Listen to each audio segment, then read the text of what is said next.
Merci. Bonsoir à toutes et à toutes. Merci beaucoup d'être là ce soir. Ça fait extrêmement plaisir d'être à Bordeaux aujourd'hui pour parler avec vous d'IA générative de LLM. Un grand merci à Bordeaux Jug, vraiment, pour la confiance, pour l'invitation et pour l'organisation, puisque sans eux, on ferait ça sur le parking, hein, grosso modo. Et puis sans vous, je ferais ça tout seul, donc ça serait un peu dommage. Donc encore une fois, merci à tous. Donc moi, c'est Laurent Mangin, je suis testeur et automaticien de test. Ne vous inquiétez pas, hein, je vais vous expliquer. Donc je suis testeur automaticien de test chez UNUP depuis un peu plus de 5 ans maintenant. Donc une ESN sur Nantes et Bordeaux en particulier. Et donc comme je le disais, je suis testeur et il se trouve qu'au sein de ma mission, il y a maintenant 2 ans, comme un peu tout le monde ici, je pense, on s'est fait prendre par la vague ChatGPT 3.5 arrivée fin 2022. Avec mon client qui est un test manager chez Atos, pour ne pas les citer pour le coup, on en discutait, parce qu'on a tous une appétence. Déjà, il y avait l'effet waouh, et puis on a tous une appétence pour la technique, etc. Pardon. Et donc, on avait une appétence, on en discutait, comment l'utiliser, donc à titre personnel, à titre professionnel. J'imagine un peu comme vous tous à jouer avec. Et très vite, on s'est projeté justement sur l'utilisation dans un cadre professionnel. Donc, pour notre part, dans le cadre du testing, que ce soit des testeurs, des automaticiens, enfin bref, comment on pouvait en tirer parti. On a commencé à faire des petits ateliers au sein de mon client, auprès des différents métiers pour les alerter. Plus pour leur expliquer justement les use cases possibles et puis les potentiels problèmes de sécurité. Typiquement, je sais pas, vous êtes juriste, vous voulez utiliser ChatGPT, est-ce que vous voulez vraiment mettre des bouts du contrat client dans le portail ChatGPT? Bref. Donc on a beaucoup discuté comme ça et au bout de quelques semaines, début 2023, on s'est dit pourquoi pas nous, en quelque sorte. Dit pourquoi pas sur le côté un peu, en quelque sorte, commencer à développer de notre côté un portail basé sur l'IA générative, merci. Et la lumière ne fut plus. Donc développer un portail d'IA générative autour des LLM, autour de ChatGPT, grosso modo, mais qui soit sécurisé pour une utilisation au sein d'une entreprise, que les commerciaux, que des testeurs, enfin bref, que tout métier au sein de l'entreprise puisse l'utiliser de façon sécurisée. Et donc en fait, ce qui était au départ un POC, vraiment au fond de mon garage, grosso modo, sans exagérer, au final, c'est devenu un produit à part entière. Aujourd'hui, on a plus de 3000 utilisateurs chez mon client, répartis dans le monde entier. On commence à le vendre à des gros comptes, on va dire un fournisseur de télécom, un gros opérateur télécom, voilà.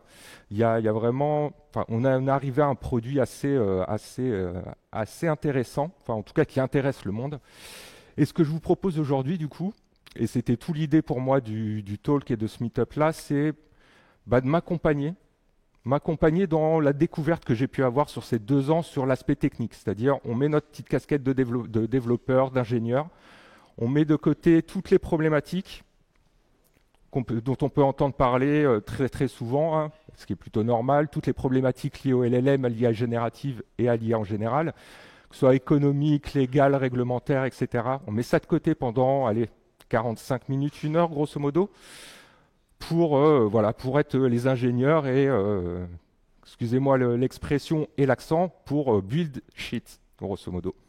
Et donc voilà, c'est l'idée de la chose. Donc, je sais pas, à main levée comme ça, qui utilise des LLM assez, on va dire, couramment dans la vie de tous les jours? Voilà, je crois qu'il y a du client. Et qui l'utilise dans un contexte plus de développement, c'est-à-dire pas à travers chatgpt.com ou des plateformes comme ça, mais à travers une API. D'accord. Et si je dis LangChain, on a quelques candidats. Ok. Et voilà, c'est ce dont on va parler aujourd'hui. On va parler API, on va parler LangChain, on va voir ce qu'il est possible de faire très simplement vous avez des idées. Enfin voilà, moi personnellement, c'est vraiment ce que ça m'a apporté au-delà de l'intérêt technique. C'est vraiment l'explosion entre guillemets d'idées, de use case, de potentialité de la chose. Encore une fois, en me projetant dans mon métier, mon vrai métier entre guillemets à la base de test, je me dis, on a des Jira, on a des outils de test, on produit au quotidien des montagnes de données. Et ces montagnes de données, je les mets en face. J'ai un LLM qui est capable, on verra, de faire des choses. Et pour moi, ça ouvre des potentialités. Et je pense que c'est un peu le cas de tout le monde aujourd'hui, quels que soient vos métiers, quelles que soient vos appétences. Je pense que c'est le cas de tout le monde. Et donc, sans plus attendre, ce que je vous propose, c'est qu'on repart sur les bases, histoire qu'on se mette tous bien d'équerre. Et c'est parti. Donc, bon, je ne vous avais pas menti, on repart vraiment aux bases, hein, mais c'est pour être clair. Un LLM, c'est quoi? Bon, c'est un système très simple, hein, je pense que tout le monde est au courant. On a un input, on a un output. Donc l'input, on va appeler ça un prompt, donc c'est vraiment du texte, c'est vraiment textuel. Le LLM fait sa vie, grosso modo, on ne va pas rentrer dans le détail, et il nous sort un output, une complétion. Ok. Donc en fait, un LLM, c'est quoi? C'est tout simplement, c'est écrit en haut, vraiment, c'est de l'autocomplétion à très très grande échelle. Rien de plus, rien de moins. De base, vraiment. C'est-à-dire, le LLM, il va prendre votre input, votre prompt, et il va prédire le token, on va dire la syllabe, grosso modo, suivante. C'est-à-dire, vous pouvez faire le test, vous envoyez le ciel et le plus probable dans tous ces datas d'entraînement, c'est bleu et, etc. Et il va broder comme ça, etc. etc. Donc voilà, le truc, c'est vraiment de comprendre ça. C'est d'autocomplétion à la base. Ça ne va pas empêcher tout ce qu'on a vu depuis maintenant 2 ans, plein de choses super intéressantes, mais avoir cette conscience-là, ça permet aussi de se projeter dans ses limites et quand on a des critiques en face, quand des gens nous disent justement oui, c'est que de l'autocomplétion, il n'y a pas d'intelligence, ouais, dans l'absolu, à la base, oui. Donc ça, c'est le premier point. Deuxième point, parce que de l'autocomplétion, c'est cool, mais si c'est pour juste nous parler du ciel, ça va être compliqué, c'est que c'est un modèle d'IA, de machine learning qui a été entraîné sur une quantité, mais vraiment gigantesque de données. Donc quelques chiffres, hein, GPT-3, donc avant le 3.5, avant la hype, grosso modo, donc il y a plus de 2 ans maintenant, c'était entraîné sur 570, un peu plus de 500 gigas de texte brut. Bon, dit comme ça, à notre époque, des disques durs de 1 Tera à 90 €, ça fait pas, mais du texte brut, vraiment. Mettez guerre épée dans un fichier TXT, regardez ce que ça fait, et voilà, extrapolez, vous verrez. Et les modèles actuels, il n'y a pas les chiffres hein, pour les modèles type GPT 4o mini, etc. Mais Llama 3, donc le modèle de Facebook d'il y a 1 an, il était à 1 Tera 4, grosso modo. Et l'estimation pour justement les derniers modèles côté OpenAI, on est vraiment sur plusieurs Tera. Donc voilà, tout ça pour dire que c'est entraîné sur une quantité vraiment gigantesque de données. Et donc le corollaire de la première, ce qu'on disait, c'est de l'autocomplétion. Donc basiquement, il n'y a pas de capacité de raisonnement au sens vraiment où on l'entend, où on le comprend en tant qu'être humain. Encore une fois, faites l'exercice. Vous êtes sûr que ça va réussir, entre guillemets. C'est un classique. Combien y a-t-il de R dans le mot anticonstitutionnellement? Il va vous sortir 2, 3. Vous voyez ça sur Internet, vous allez sur Reddit, les grands classiques, ils vous demandent combien il y a de R dans le mot strawberry, et c'est exactement la même chose. Parce que le LLM, il va faire de l'autocomplétion, il ne va pas calculer, il ne va pas prendre votre question, il ne va pas la comprendre de la même manière qu'un être humain la comprend.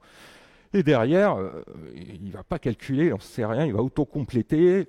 Le côté probabilistique fait qu'il va nous sortir ça, mais dans l'absolu, voilà. Donc c'est ce qu'on appelle, ce dont on entend parler, les hallucinations, mais c'est vraiment le point central et l'origine même, elle est dans la feature de base en quelque sorte. J'ai envie de dire, les hallucinations, c'est pas un bug, c'est une feature, tout simplement.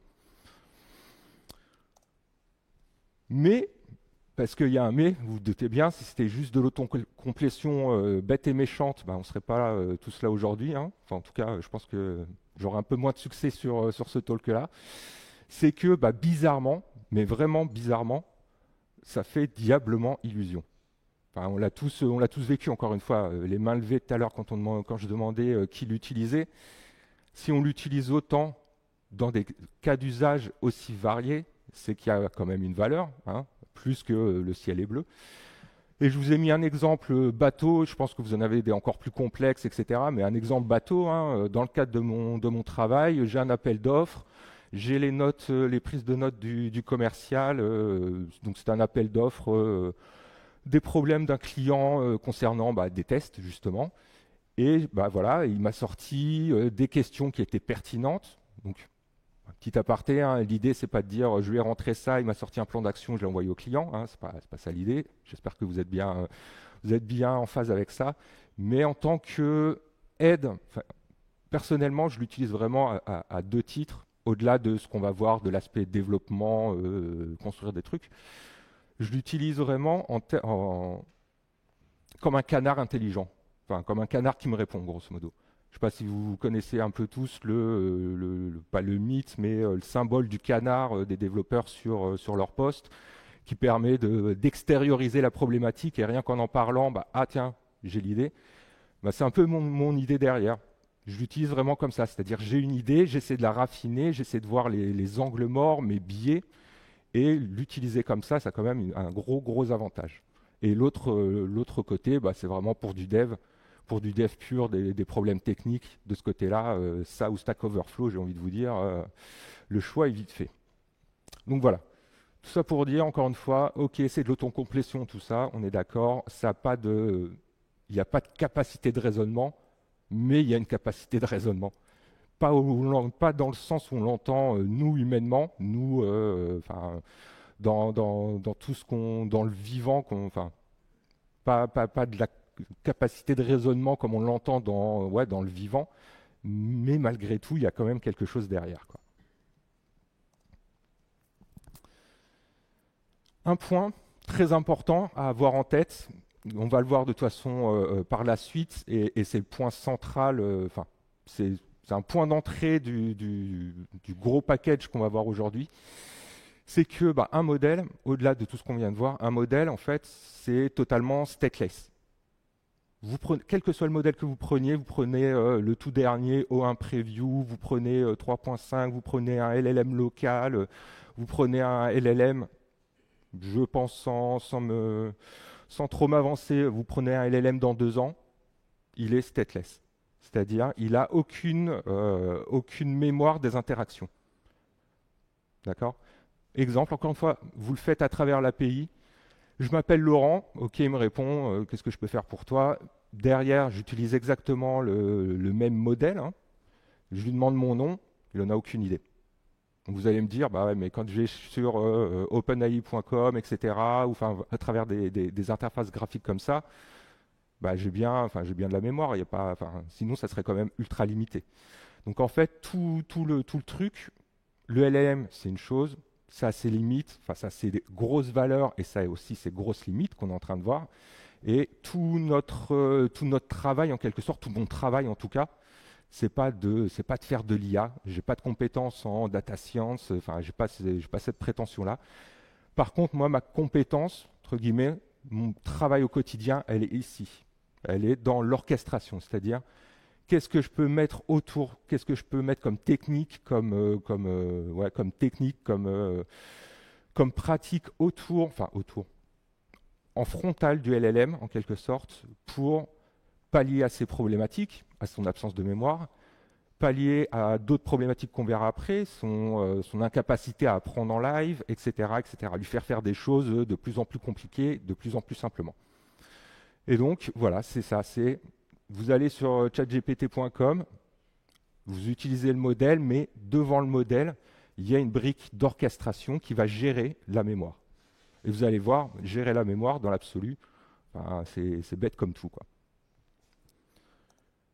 Et dernier point, qui est la continuation de ce qu'on vient de voir sur la mémoire, stateless et figé dans le temps. Le LLM, le modèle, il a été entraîné à un instant T avec des datas. On a vu une grosse quantité de data, ok. Mais une fois qu'il a été entraîné, déployé, mis à disposition, c'est fini, il n'apprend plus. Et ça, quel que soit le modèle. Encore une fois, les derniers modèles côté OpenAI, les modèles à des milliards de dollars, ils n'apprennent plus. Il y a des initiatives, hein, vous imaginez bien côté recherche pour permettre, pour craquer ce point-là, mais c'est quelque chose d'extrêmement, extrêmement compliqué, extrêmement coûteux. C'est déjà coûteux d'entraîner un LLM, on le verra, mais alors l'entraîner en live, ça c'est du domaine de la science-fiction aujourd'hui. Et donc, parce que c'est problématique, dans un cadre professionnel, comme je le disais, ok, le LLM il a été entraîné sur grosse quantité de données. Pour schématiser, il a été entraîné sur tout Internet, ok. Mais si je ne peux pas l'utiliser moi professionnellement, je suis une entreprise, je veux tirer parti des LLM pour gagner, apporter de la valeur à mes clients, à mes équipes, peu importe. Si je ne peux pas l'utiliser avec mes connaissances métiers, avec mes données métiers, ça va être compliqué, quoi. Donc de ce point de vue-là, il y a deux chemins possibles. Un possible pour certains et un impossible pour les autres, grosso modo. Le chemin sur la gauche, c'est ce qu'on appelle le fine-tuning. L'idée, c'est de dire, le modèle, je vais le prendre et je vais le réentraîner sur mes données à moi. Encore une fois, je suis une entreprise, j'ai un domaine métier, j'ai plein de données spécifiques à mon métier, à mon entreprise. Je vais prendre ce modèle-là, je vais le réentraîner avec ces données-là pour qu'il en acquiert les connaissances et que je puisse l'utiliser. Dit comme ça a l'air cool. Dans les faits, c'est extrêmement coûteux, que ce soit en temps, du coup en argent, en compétences. C'est tout sauf trivial à faire. Pour vous donner un petit ordre d'idée, les modèles de taille moyenne, on est dans l'ordre de la dizaine de milliers d'euros. Et si vous voulez entraîner des très grands modèles, type les modèles OpenAI, si vous voulez faire du fine-tuning, il va falloir sortir le chéquier, quoi. Donc bon, personnellement, aujourd'hui, j'ai rencontré aucun client qui était dans cette trajectoire-là. Il y en a, hein. On va pas se mentir, il n'y a aucun souci. Mais c'est vraiment réservé à, on va dire, une élite, entre guillemets, en tout cas, des entreprises très, très, très spécialisées et très spécifiques. Et pourtant, je vous dis, dans les clients, j'ai vu de grands comptes qui, dans l'absolu, pourraient avoir les moyens, mais aujourd'hui, c'est pas vraiment là où on se tourne. Là où on se tourne, justement, c'est ce qu'on a vu avec la mémoire. C'est ce que fait, encore une fois, c'est ce que fait OpenAI, hein. Sur gpt.com, quand vous avez une discussion avec lui, ils ne vont pas réentraîner le modèle juste pour vous, juste pour vos données à vous. Non, ils vont utiliser l'orchestration, la partie droite, c'est-à-dire des techniques qu'on va voir ensemble aujourd'hui. Vous allez voir, des trucs assez simples dans l'absolu, mais super puissants, qui vont permettre de contraindre le modèle, ou en tout cas de lui apporter de la connaissance supplémentaire, de lui donner accès à des outils supplémentaires, on le verra, et quelque chose qui est extrêmement cost-efficient, pardon pour l'anglicisme, mais qui est très très peu coûteux. Grosso modo, c'est des problèmes de développement logiciel, point barre. Avec un petit peu une petite touche, on va dire, data, parce que le cœur du sujet, c'est la data, mais grosso modo, c'est des problèmes de développement logiciel. Ok, est-ce que tout va bien ? Ok, est-ce que vous avez des questions? On va le faire comme ça si vous souhaitez. Est-ce que tout est clair jusqu'ici? Ouais.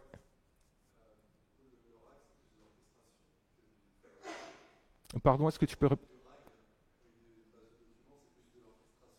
Donc ouais, ta question c'est est-ce que le RAG c'est juste de l'orchestration, je vais y arriver.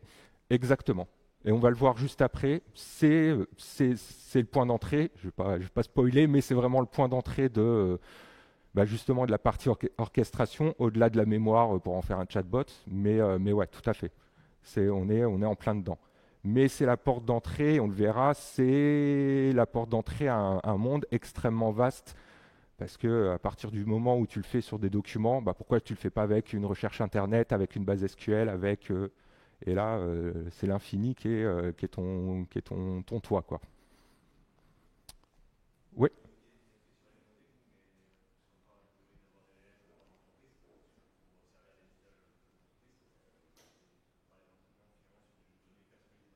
Mhm.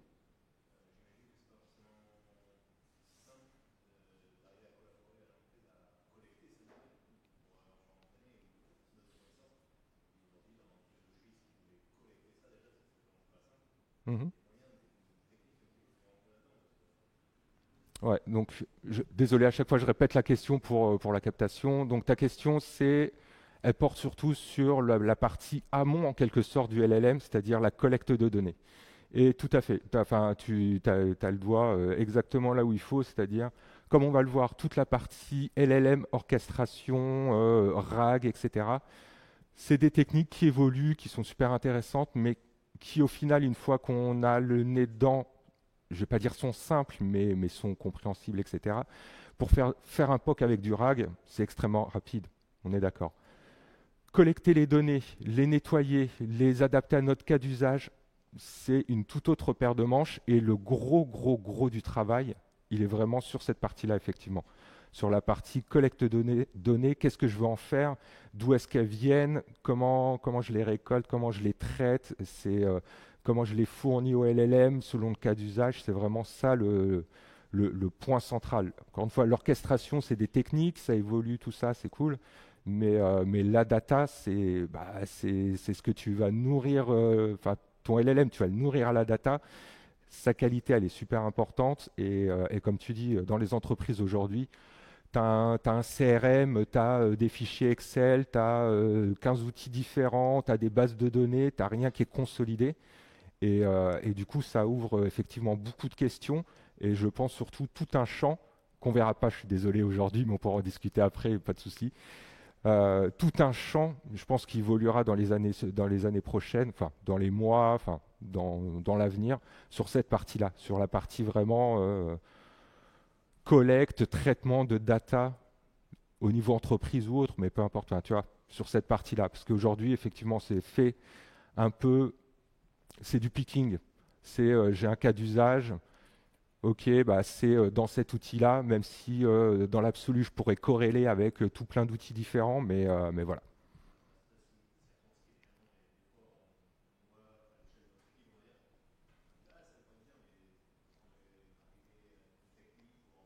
Mm. C'est ça, ouais. Ouais, tout à fait. La limitation, effectivement, dans le cas d'usage que tu veux mettre en place, la limitation, elle est plus sur comment je fais les données plutôt que comment après j'articule le tout, j'orchestre. Ouais, totalement. Ok. Et donc, si vous voulez bien, on a posé les bases théoriques. On va continuer un petit peu sur la théorie et après, on va voir un peu de pratique. Donc, comment manipuler un LLM? Alors, la nature a horreur du vide. Le développeur et l'ingénieur encore plus. Donc vous imaginez bien, on a eu tout un nouvel écosystème qui est apparu autour des LLM d'un point de vue vraiment développement, librairie, framework, service SaaS, etc. Donc quelques-uns là sur la gauche, on ne rentrera pas dans le détail dans ceux-là, j'en ai choisi un particulièrement, on en discutera. Llama Index, Autogène de Microsoft,Estack, Hugging Face, qui est même, si ça vous intéresse, etc., que ça ne vous parle pas, je vous conseille d'aller voir sur Hugging Face. C'est grosso modo une plateforme, c'est le GitHub de l'IA, on va dire. Vous allez y retrouver, ils ont dépassé là, il y a quelques semaines, le million de modèles d'IA, pas que du LLM, hein, mais du textuel pour des tâches très spécifiques, etc. Donc vous avez des modèles que vous pouvez utiliser, télécharger, bref, c'est une mine d'or vraiment incroyable. Et en plus, allez, on va dire c'est français. Donc, celui qui va nous intéresser aujourd'hui, enfin, en tout cas ce soir, c'est LangChain. LangChain. Pourquoi LangChain? Déjà, Encore une fois, on va mettre Hugging Face de côté parce que c'est un cas un peu particulier. Mais LangChain, c'est la librairie qui est apparue, je pense qui est apparue la première, je ne sais pas par rapport à Llama Index, mais en tout cas qui s'est imposée vraiment sur ce créneau-là. Donc on a un support, donc c'est une librairie avec un support complet en Python, JavaScript, TypeScript du côté officiel. Après, vous avez des adaptations, des réécritures dans absolument tout langage, hein. Si vous voulez du LangChain 4G, ne vous inquiétez pas, vous avez ce qu'il faut. Si vous êtes plus Go, PHP ou que sais-je, vous aurez votre choix. C'est une librairie qui a une très très large communauté. Je ne l'ai pas mis là, mais grosso modo, il y a plus de 3000 contributeurs côté GitHub. Enfin, vraiment, c'est quelque chose d'extrêmement dynamique. C'est parti de la même manière, hein, d'un mec dans son garage, grosso modo, qui a commencé à développer ça. Et aujourd'hui, c'est un éditeur, entre guillemets. Il y a toute une proposition de service, voilà, avec plein de services autour, en mode SaaS, etc. L'une de ses grosses forces, et qui fait aussi, au-delà du fait que c'était un pionnier, entre guillemets, c'est la quantité d'intégration. Donc on a commencé à parler orchestration, on a commencé à parler un petit peu outils, etc. Ça va permettre d'intégrer de nombreux outils de façon assez simple. En tout cas, très transparent, avec des interfaces communes. Si vous voulez, on verra plus tard, plugger votre LLM sur Notion, sur un SharePoint, sur Google Drive, voilà, vous allez avoir de nombreuses intégrations, avec encore une fois une grosse communauté là-dessus, côté open source, pour apporter de nouvelles intégrations. Et donc avec un gros focus sur toute la partie justement intégration, hein, c'est tout l'intérêt. Sur la partie RAG, on verra juste après, un peu plus tard de quoi il s'agit. Sur le côté IA dynamique, l'utilisation d'agents, pareil, on verra ça après. Et donc, si on rentre vraiment là maintenant les mains directes dedans, LangChain, ce qu'il propose, il y a eu beaucoup d'itérations pour ceux qui l'ont connu il y a, on va dire, il y a 1 an, peut-être même avant même. C'est une librairie, on va dire une librairie qui a maintenant un peu plus de 2 ans et dans un champ absolument nouveau et qui s'est beaucoup cherché, je pense comme à peu près tout développement du genre, qui s'est beaucoup cherché sur la façon d'implémenter les choses, qui se cherche même encore, on va dire, sur la documentation, donc qui a mis du temps à avoir une certaine maturité. Et donc là, depuis maintenant, ça doit faire, je ne sais pas, 6-8 mois, on va dire, peut-être un peu plus, ils sont fixés sur ce qu'ils appellent le LangChain Expression Language. Le principe, il est assez simple dans l'absolu. C'est que de base, vous avez une brique qu'ils appellent le runnable. Le runnable, ça peut être quoi? Ça peut être un prompt. Donc, comme on a vu, c'est grosso modo ce qu'on va envoyer au modèle. C'est un objet dans votre code. Ça va être un objet de type runnable. Vous allez pouvoir faire des choses avec. Mais ils partagent la même interface qu'avec le modèle en tant que tel. Donc, l'objet que vous allez utiliser pour appeler le modèle, grosso modo, que plein d'autres choses. Et donc l'intérêt de cette interface, c'est que derrière, vous allez avoir ce qu'on va appeler des briques, des primitives, qui vont vous permettre de créer des chaînes. C'est le chaîne de LangChain, hein, ils n'ont rien inventé. Vous allez pouvoir faire des chaînes séquentielles, c'est-à-dire séquencer, si vous voulez, appeler un LLM, puis un autre, paralléliser, si vous voulez appeler 2 LLM en parallèle, merger leurs résultats, etc. Bref, vous allez pouvoir commencer à avoir des petits workflows comme ça de façon assez simple. Un exemple, le plus basique possible, le chatbot, question-réponse. Voilà comment il se présente. Encore une fois, c'est très simple, très direct, c'est-à-dire on a un input, donc notre prompt, hein, enfin notre prompt, ouais, on va dire ça, notre prompt, notre question, grosso modo. On va créer un objet prompt, donc un objet prompt de LangChain qui va porter cette question. On va le chaîner séquentiellement, envoyer ça au modèle qui va nous sortir un output. Donc voilà, c'est très théorique, mais on va voir dans la pratique juste après, vous verrez. Je suis désolé, je sais, c'est blasphème, mais on va voir du Python. Je suis vraiment désolé pour le coup, mais déjà, c'est plutôt le langage de prédilection quand on parle IA et data. Et au-delà de ça, surtout là, c'est le côté dynamique de la présentation qui est quand même beaucoup plus sympa que exécuter, que ce soit du Python ou du TypeScript ou que sais-je. Le côté des notebooks Jupyter, pour le coup, c'est plutôt sympa. Mais quel que soit le langage que vous allez utiliser avec LangChain, que ce soit on va dire les versions officielles Python, TypeScript ou les LangChain 4J, etc., on reste sur exactement les mêmes principes. Donc tout ce qu'on va voir en termes de technique, ça s'adapte, quel que soit le langage de prédilection, hein. Pas de souci. Et donc, bah voilà, sans plus attendre, on va mettre les mains directement dans le code. Ce que je vous propose, c'est qu'on va voir une petite démo, on va voir le code, tout simplement d'un chatbot, mais vraiment bête comme chou, le truc le plus simple du monde. Celui que vous avez en haut, c'est-à-dire le prompt qu'on envoie au LLM, on reçoit la réponse. On va aussi gérer la mémoire parce que on a un chatbot, j'ai envie de dire, ça serait quand même dommage sans mémoire. Et donc, du point de vue de LangChain, on a vu, c'est le cas très très simple, c'est-à-dire input, on a le prompt, on envoie au modèle, output la réponse, la journée est finie, on peut rentrer chez nous. OK? Alors, hop. Alors, vous me dites d'un point de vue visuel si ça vous va, si c'est assez gros, assez... C'est bon pour tout le monde? Ça marche.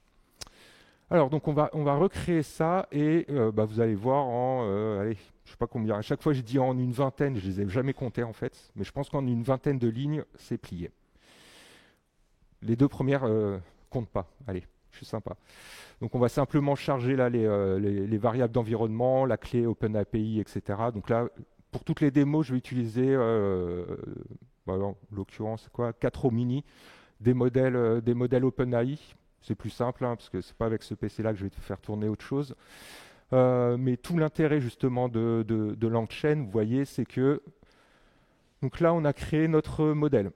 Grâce à la librairie, on a créé notre objet modèle, donc notre runnable qu'on a vu, d'accord. Et vous voyez qu'on utilise donc la classe chat-OpenAI, on lui passe le nom du modèle. Si demain, imaginons, je crée mon application, je crée avec chat-OpenAI, il se trouve que pour une raison X, Y, Z, j'ai besoin de changer de modèle, ou alors mon use case, c'est de pouvoir changer de modèle dynamiquement. En fait, ce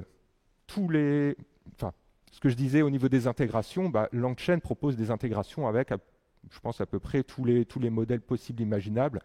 Si vous voulez du Gemini, du Llama, du Geekface avec des LLM en local, etc., peu importe. Vous avez une intégration avec LangChain et surtout, vous avez la même interface. Derrière, tout votre workflow sera exactement le même et ça, c'est quand même un sacré avantage. Donc, on a dit, on crée notre modèle, OK, notre objet modèle. Derrière, si vous vous souvenez, hop, je vous le remets. Donc, on a besoin de deux choses. Donc, on a créé notre modèle, on va créer notre objet, notre runnable prompt, d'accord?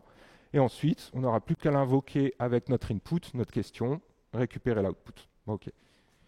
Et donc, hop, donc on a créé notre modèle. Pour créer notre prompt, là, côté LangChain, c'est assez permissif, on va dire. Il y a plusieurs façons de faire. Là, j'en ai pris une. L'idée, c'est de créer un prompt template. Parce que tout l'intérêt, justement, c'est que notre prompt, il va être dynamique. Parce que notre question, enfin notre chatbot, on ne va pas poser à chaque fois la même question. Donc, la question va changer. Mais potentiellement, on a des choses dans notre prompt qu'on veut fixer. Par exemple, je ne sais pas si on veut que notre chatbot y réponde avec l'accent marseillais. On ne va pas le mettre à chaque fois avec notre question. Donc c'est tout l'intérêt de découper le prompt, donc vraiment l'objet runnable, ce qu'on va envoyer au modèle au final, en différents bouts, suivant l'usage entre guillemets, pour pouvoir, par exemple, dans la partie système, lui mettre des instructions. C'est-à-dire là, pour le coup, c'est vraiment ce qui va être en dur. Là, je lui dis juste réponds en français, basta. OK ?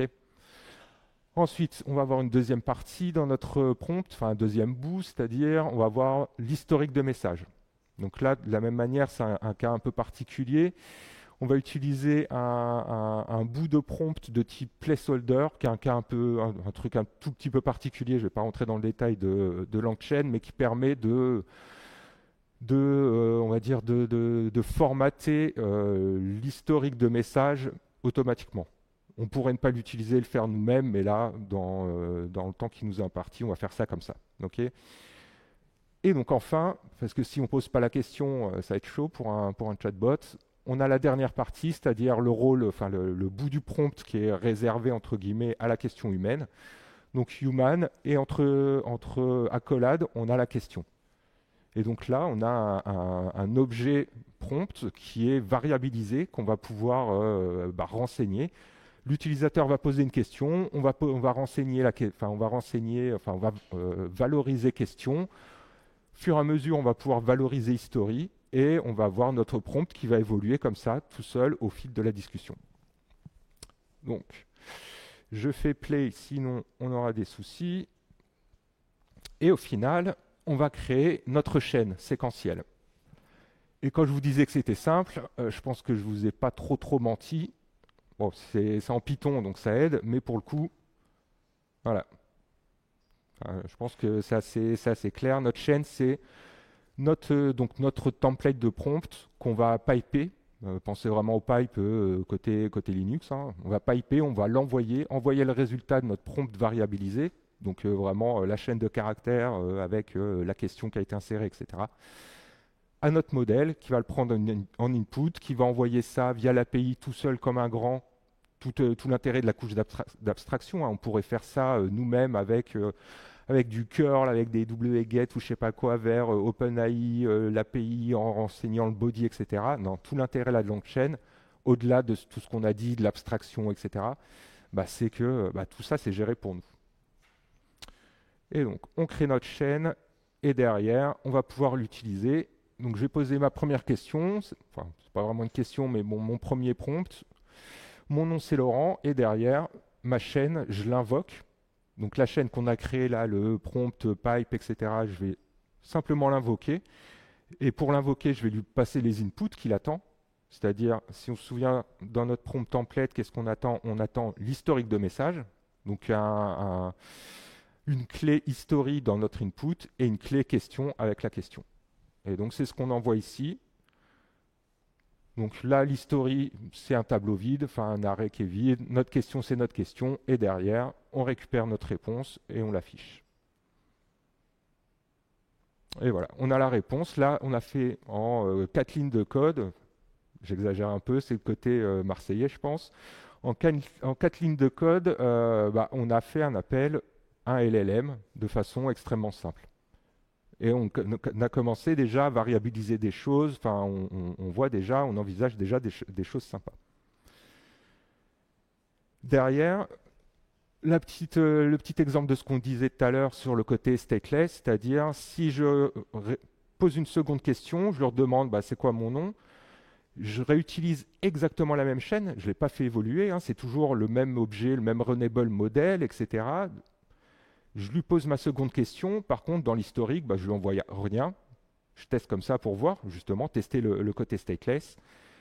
Et donc, si j'envoie ça, voilà, comme attendu, il me dit, j'en sais rien parce que, encore une fois, il n'a pas appris de notre interaction. Il va falloir qu'on le fasse nous-mêmes, que nous-mêmes, on aille lui apporter de la connaissance supplémentaire en lui filant notre interaction.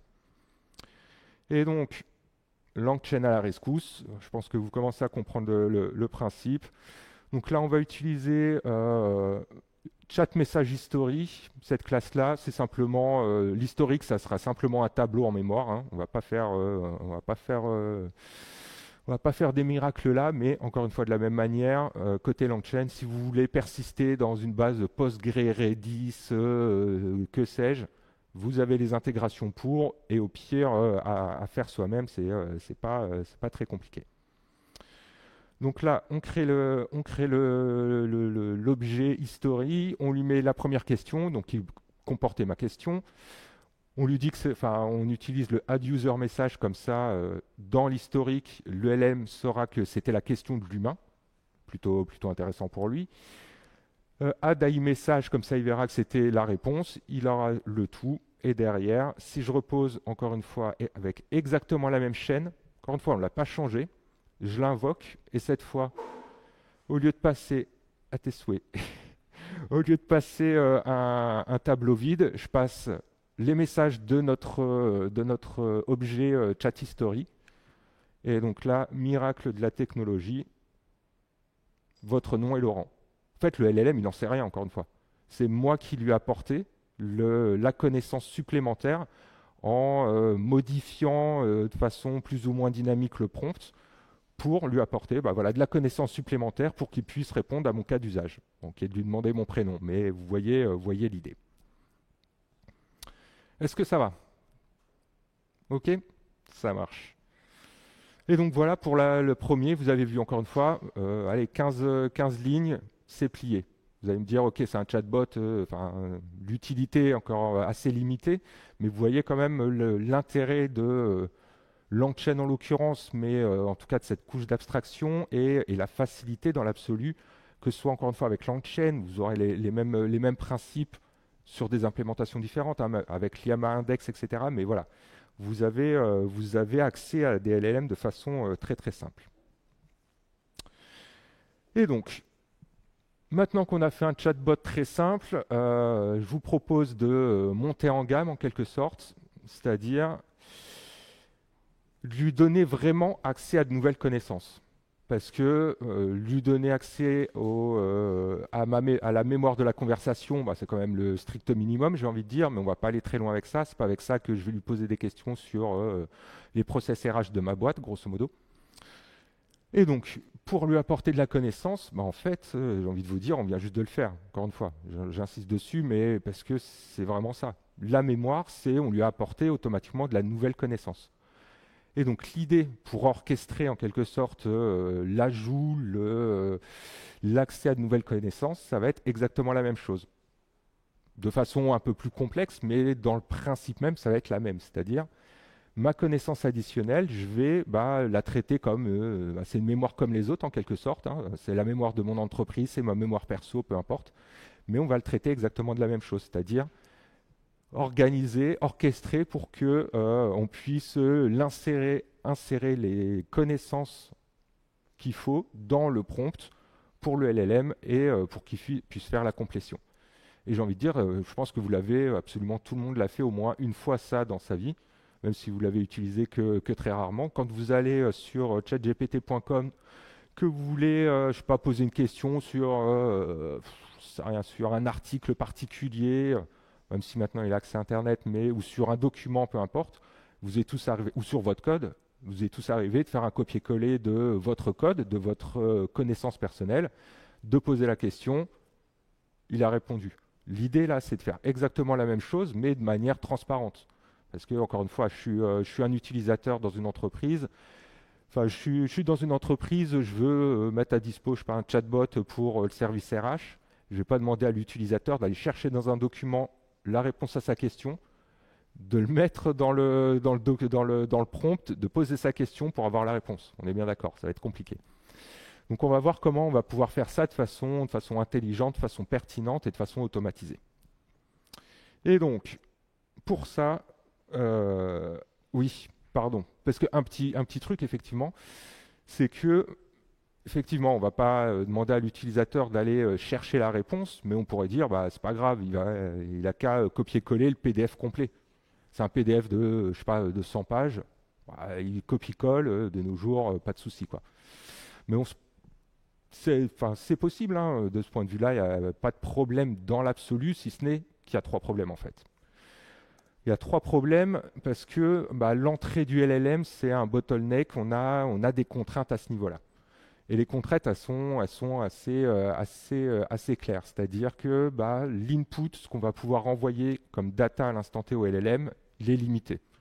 Je pense que vous connaissez tous le terme de, à peu près tous le terme de fenêtre contextuelle, je vais y arriver. L'idée, c'est que un LLM, chaque modèle a une taille de fenêtre, une taille de nombre de caractères pour caricaturer, maximum que vous pouvez lui envoyer. Donc les modèles les plus récents, type les 4 mini, etc., on se retrouve avec des fenêtres contextuelles qui sont vraiment énormes. C'est-à-dire, avant d'atteindre la limite, il faut vraiment y aller. Mais voilà, dans un contexte où vous avez des documents qui sont extrêmement longs, enfin, ou beaucoup de documents, ça peut poser problème. Vous n'allez pas pouvoir mettre le document complet. Autre point, toujours lié à ça, c'est que pour les LLM commerciaux en tout cas, et j'ai envie de dire même les LLM locaux, vous avez un coût à la requête. Le coût de la requête en tout cas est proportionnel à ce que la quantité de data que vous envoyez dans le prompt. Donc encore une fois, on parle de millième de centimes d'euros, un truc comme ça, mais accumulé, voilà. Et puis même derrière, le coût énergétique, entre lui envoyer un truc de 10 000 caractères et de, je sais pas, de 3 phrases, le coût énergétique, si on pense rien qu'à ça, c'est compliqué. Et enfin, peut-être le plus problématique, on vient juste de parler de la planète avant, mais enfin bref, d'un point de vue ingénieur, pensez ingénieur là. D'un point de vue ingénieur, le plus problématique, c'est que les performances du modèle se dégradent forcément. Si vous voulez lui poser une question, je sais pas, sur Guerre épée, sur le bouquin Guerre épée, vous voulez lui poser, je sais pas, le nom de telle personne, lui poser une question sur tel personnage, vous lui balancez tout le bouquin, il y a beaucoup de bruit, beaucoup de parasites dans tout ce que vous allez lui balancer. Et comme un être humain, si vous l'inondez d'informations, il va avoir du mal à trouver l'information pertinente, etc. Donc, on va avoir besoin, tout ça pour dire que ces trois problématiques vont nous contraindre en quelque sorte à trouver quelque chose, enfin, on contraint les gens à trouver quelque chose de plus intelligent, de plus pertinent, de plus efficace, efficient, que de simplement dire, OK, je balance tous mes PDF dans le prompt et puis advienne que pourra. Et donc, la réponse à tout ça, on l'a un peu défloré tout à l'heure, c'est ce qu'on appelle RAG, Retrieval Augmented Generation. La génération augmentée par la récupération. C'est pas ChatGPT qui a fait la traduction, je vous l'avoue. Donc, l'idée, elle est assez simple au final, c'est de faire de la recherche intelligente dans nos documents. OK ? Donc, restez avec moi pour quelques minutes. L'idée, c'est dans un premier temps, on va devoir traiter nos informations. C'est-à-dire, notre but, ça va être de mettre nos données, nos documents, dans une base de données, un peu spécifique, mais dans une base de données. OK ? Pour faire ça, on va faire ça en 3 temps. Dans un premier temps, on va charger nos données, tant qu'à faire, ça sera peut-être plutôt pratique. Ça peut être des PDF, toute donnée textuelle, ça peut venir de fichiers plats, PDF, ce que vous voulez, ça peut venir de tout plein d'endroits différents, peu importe. Charger son contenu. Dans un deuxième temps, on va splitter, c'est-à-dire, imaginons on fait ça avec un PDF, j'ai un PDF pour les RH de mon entreprise, tous les process qui sont dedans, tous les contacts, ce que vous voulez. On va découper tout simplement ce PDF en ce qu'on appelle des chunks, en bouts de 1000, 2000 caractères, ça dépend du besoin, peu importe. On va découper tous ces documents et tous ces documents, la magie, elle est là. On va les embedder. On va créer des embeddings. C'est quoi les embeddings ? C'est tout simplement ces bouts de documents, donc ces chaînes de caractères. On va les passer à un modèle un peu spécial, qui n'est pas un LLM au sens classique, OpenAI, ChatGPT, etc., qui sont des modèles d'embedding qui vont, pour chaque chaîne de caractères qu'on va lui donner, donc chaque bout de document, calculer un vecteur. Un vecteur, on est de retour sur les bancs de la fac, vecteur vraiment numérique, mathématique, tout ce que vous voulez. Et tout le truc, toute la magie, mais réellement, si vous penchez dessus, elle est vraiment là. C'est-à-dire que ce vecteur, cette représentation numérique de votre chaîne de caractères, elle n'est pas aléatoire. Elle n'est pas aléatoire. Elle porte la valeur sémantique, la valeur orthographique, elle porte la valeur de votre chaîne de caractères. Je vous fais un exemple très simple. Lequel on va prendre ? J'ai des documents d'entreprise, de mon entreprise UNUP. J'ai des documents, d'accord ? Je veux poser des questions dessus. Je veux poser la question, savoir qui est le président d'UNUP. Qui est le président d'UNUP ? Ok. Je pose ma question. Je vais aller chercher dans mes documents. Pas de chance, dans mes documents, le président d'UNUP, il est toujours présenté comme CEO. Si je fais une recherche comme ça, un peu bête et méchante à CTRL F, président je vais avoir que dalle. D'accord? Alors que si je passe par un embedding, si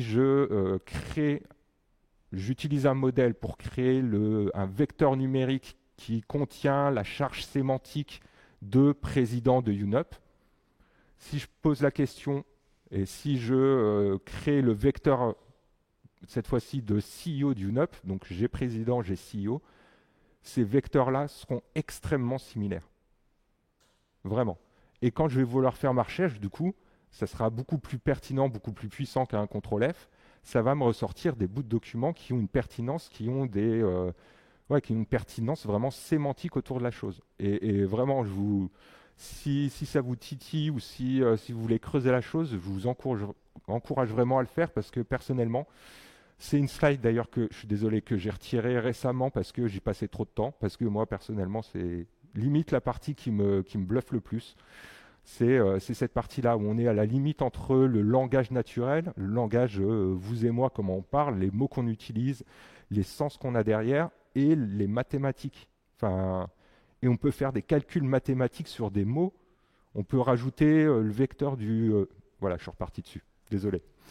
On peut rajouter le vecteur du mot roi. Vous enlevez le vecteur numérique du mot homme, vous obtenez grosso modo le vecteur, en tout cas le vecteur le plus proche que vous obtenez, c'est reine. Moi, c'est le genre de truc où j'ai besoin d'aller souffler 5 minutes quand je vois des trucs comme ça, quoi. Bref, fin de la parenthèse, désolé pour ça. Tout l'idée, donc, on a dit, c'est j'ai du texte, je le découpe, j'en crée, grâce à un modèle, une représentation numérique, et cette représentation numérique, je la colle dans une base de données qui va faire le lien entre ce vecteur-là égale ce texte-là, ce vecteur-là, ce bout de document-là, etc. Et donc, une fois qu'on a préparé nos données, qu'on a notre vector store, notre base de données de vecteurs, on va pouvoir poser nos questions. On va poser notre question, et notre question, avant de l'envoyer, de le mettre dans le prompt, de l'envoyer au LLM, etc., on va créer de la même manière le vecteur correspondant, le vecteur numérique, encore une fois, l'embeddings correspondant à notre question. Et ce vecteur-là, on va aller interroger notre base de données pour aller chercher les vecteurs numériques les plus proches. Grosso modo, on va faire un cosinus entre le vecteur de la question et tous les autres. Et tous les vecteurs, donc cosinus est le plus proche de 1. On va prendre, je sais pas, les 10 premiers bouts de documents les plus intéressants. On va les prendre et on va les balancer dans le LLM. Donc on va pouvoir comme ça réduire grandement la taille des données qu'on va envoyer et surtout, on va pouvoir assurer en quelque sorte la pertinence de ce qu'on va envoyer. Et donc dans mon exemple CEO, etc., je vais envoyer les bouts où on dit textuellement, je demande qui est le CEO et dans les bouts que j'aurai récupérés, j'aurai des bouts, le président de et le président, etc., etc. Donc encore une fois, c'est un exemple très schématique, mais il y a une grosse puissance là-dedans, quoi. Et donc après, une fois qu'on a fait ça, retour à la case départ comme tout à l'heure, le prompt, le LLM, la réponse, évoque la galère. Et donc pour bien clarifier, parce que beaucoup de parties là, beaucoup de pièces qui bougent, ce qu'on fait au final là, tout ce dont on vient de parler, c'est du prompt engineering de façon totalement dynamique. C'est-à-dire, on a ce qu'on va envoyer au LLM, notre LLM il est là, ce qu'on va envoyer, donc on a dit c'est notre prompt, et notre prompt, il va être composé de plein de bouts différents. D'accord?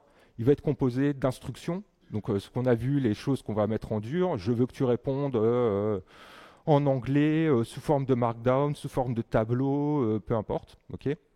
On va pouvoir lui envoyer du contexte, des bouts de documents, on va lui envoyer l'historique de la mémoire, la question, etc., etc. Et tout ça, on va aller articuler, orchestrer les différents outils, la mémoire qu'on a dans une base Postgre, Redis, ce que vous voulez, les instructions, là, qui sont en dur quelque part, le vector store, la question, etc., etc. Et donc, on va avoir, encore une fois, toute une orchestration autour, en frontal du LLM, pour pouvoir lui permettre d'avoir des capacités en apparence en tout cas, d'avoir des capacités supplémentaires. Répondre à des questions sur des connaissances qu'il n'a pas, enfin voilà, avoir des comportements un peu plus intéressants que simplement le chatbot bête et méchant. Et donc, comme tout à l'heure, ce que je vous propose, c'est qu'on voit ça directement techniquement. Vous allez voir, dans l'absolu, il va y avoir forcément quelques petits ajustements, mais on va se retrouver dans quelque chose qu'on commence à comprendre, qu'on commence à connaître.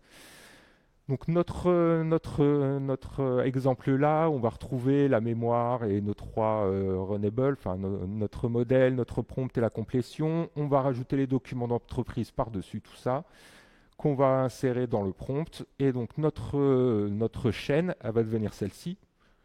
Donc on retrouve la partie séquentielle de tout à l'heure, le côté chatbot, qui ne va pas bouger du tout, ce sera exactement la même chose. Séquentiellement, le prompt, on va l'envoyer au modèle, et derrière, on va voir l'output. Et simplement, en frontal de ça, on va avoir en parallèle, on va faire deux choses. Pass-through, c'est un truc un peu, enfin c'est un truc bateau, c'est-à-dire il y a certaines données, typiquement la question, qu'on va juste renvoyer comme ça.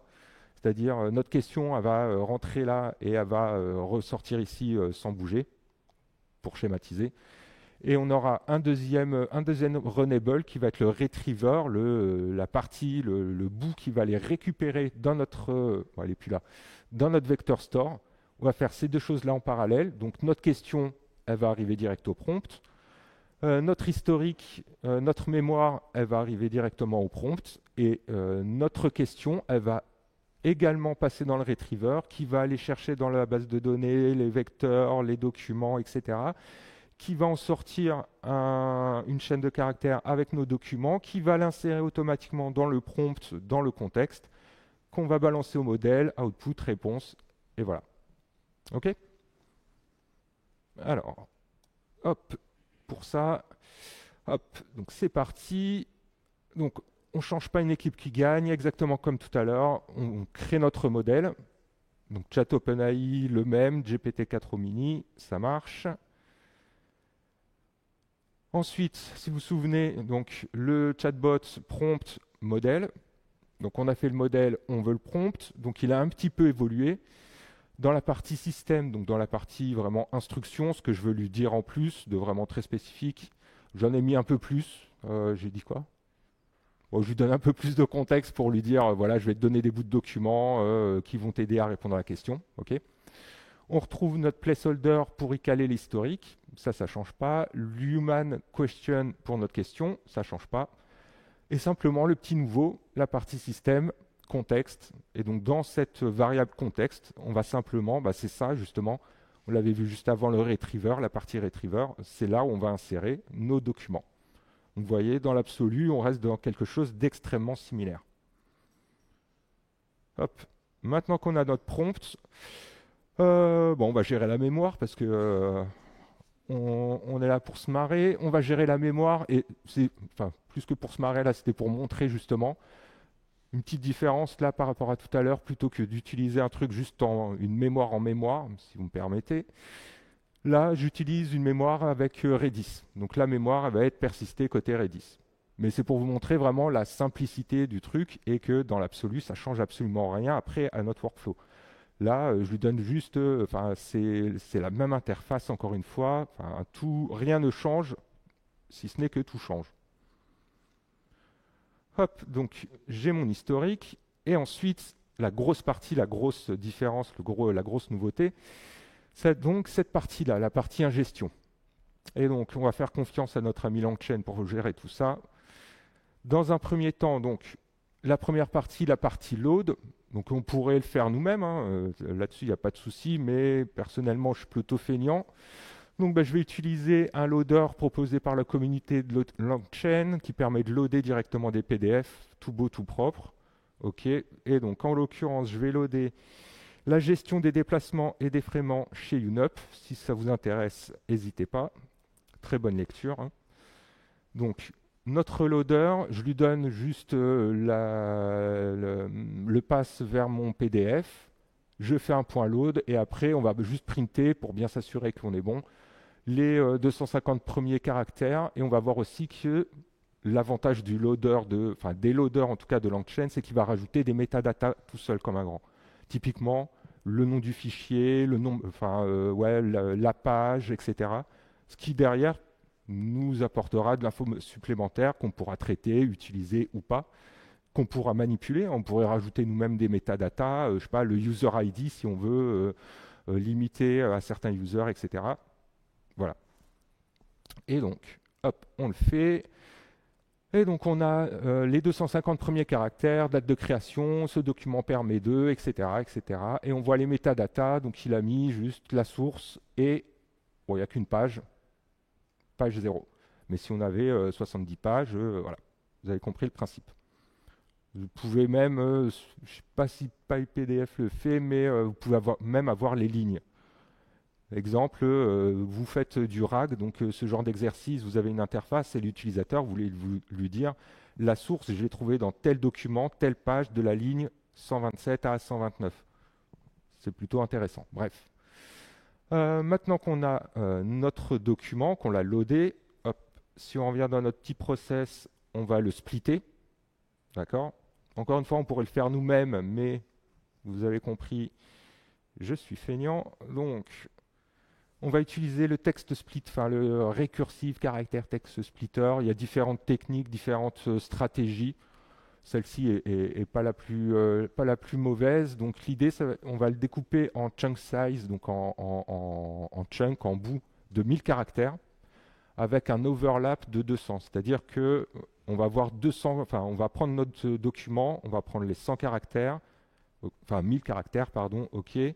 Le prochain, il va déborder sur les deux de 200, etc. C'est un truc plutôt intéressant qui permet de pas couper du contexte au plein milieu comme ça, et puis on a deux bouts de documents qui sont disjoints. Ça permet d'avoir un overlap, justement, c'est plutôt sympa.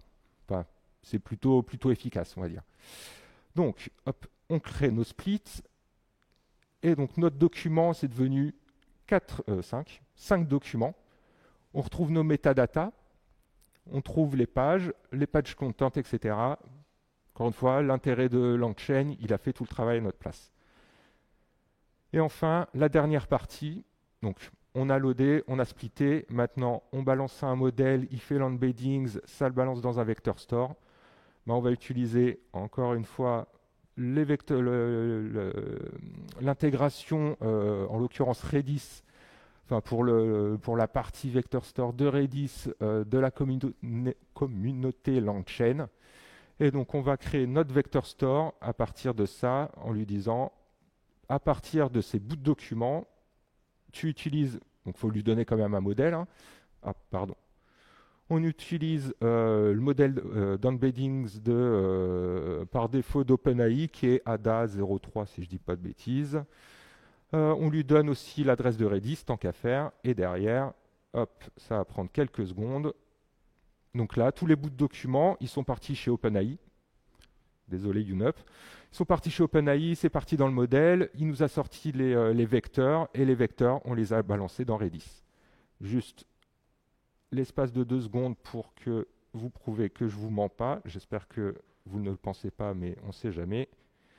Hop, l'instance Redis en local, et vous voyez que j'ai bien mes bouts de documents, mes 5 bouts de documents qui ont été insérés. Hop, et si on les regarde, bon, le vecteur est toujours super mal affiché, enfin super mal, est juste illisible chez eux, mais de toute façon, ce n'est pas l'idée de pouvoir le lire, hein, mais c'est vraiment un vecteur mathématique.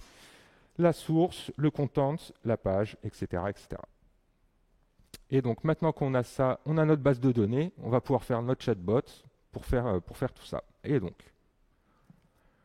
pour cela, bon, juste une petite fonction là, format doc, qui permet de rejoindre, merger nos documents.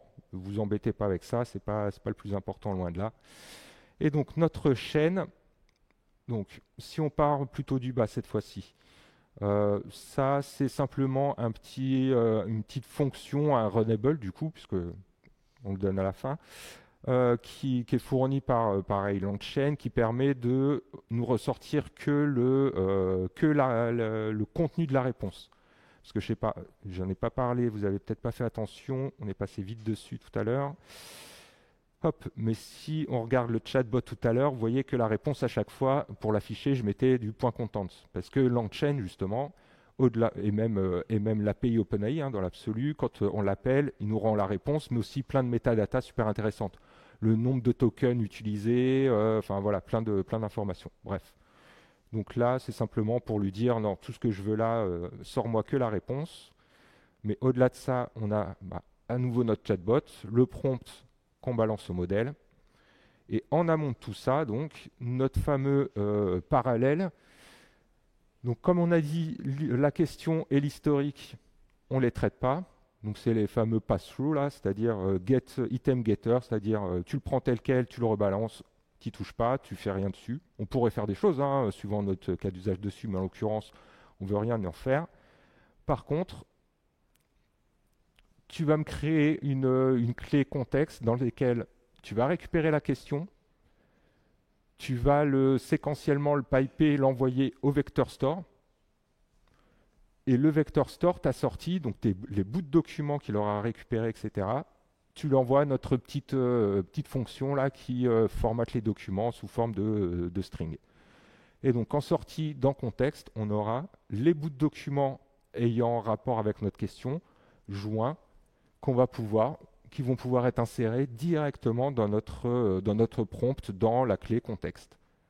Et voilà, en 10 lignes, assez limpide, on a un chatbot qui va nous permettre d'utiliser des documents, de la connaissance supplémentaire. Donc là, on le fait avec un PDF tout bête, etc. Mais imaginez dans des contextes plus complexes, etc., etc.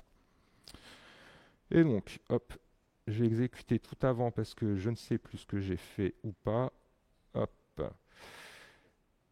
Donc là, on crée simplement notre chaîne et derrière, on va pouvoir l'invoquer comme tout à l'heure, exactement de la même manière. Quelle est la politique de déplacement du UNUP? Je l'invoque avec donc la question et je lui passe aussi mon objet d'histoire de mémoire pour qu'il puisse l'insérer si besoin. Et derrière, hop, la politique de déplacement du UNUP vise à être, etc., etc. Donc je vous assure, vous pouvez essayer, hein, poser la question, il n'en a aucune idée de base le modèle, hein. Heureusement, il n'a pas été entraîné dessus, mais voilà. L'illusion en quelque sorte, pour l'utilisateur, pour notre use case, pour notre besoin, on a l'illusion. C'est pas qu'on a l'illusion, on a vraiment une utilisation d'un LLM à travers des connaissances privées. Un petit bonus très rapidement, on l'a vu là, la question, la réponse, elle a mis grosso modo 2 secondes à arriver. Imaginez, on a une interface utilisateur en face, un front. Là, la réponse est plutôt courte. Si c'est une réponse de 50 lignes, de 100 lignes, l'utilisateur il va pas attendre 5 secondes, 15 secondes, ça va être compliqué. Donc de la même manière que dans les portails type ChatGPT, etc., vous avez du streaming, le truc qui a vraiment fait l'effet waouh il y a 2 ans quand ça a débarqué, c'est-à-dire vous le voyez limite taper en temps réel. Les modèles, c'est quelque chose, encore une fois, hein, de l'autocomplétion syllabe par syllabe. En fait, le modèle, il va générer syllabe par syllabe, donc les API, en l'occurrence celle de OpenAI, nous permet de récupérer syllabe au fur et à mesure, syllabe par syllabe. Et donc, par-dessus, l'abstraction de langue chaîne a aussi cette fonctionnalité qui permet de streamer, de récupérer la réponse en mode streaming. Et donc, hop, on ne va pas rentrer dans le détail du code, mais juste pour vous montrer, voilà. Donc là, la réponse, le temps d'attente de l'utilisateur, entre guillemets, beaucoup plus rapide, beaucoup moins long, pour le coup. Et on a la réponse, c'est pas tout à fait syllabe, c'est token par token, mais vous voyez l'idée. OK? Est-ce que tout va bien jusqu'ici? Ouais, une question. Pardon? Ouais. Celui-ci, ouais.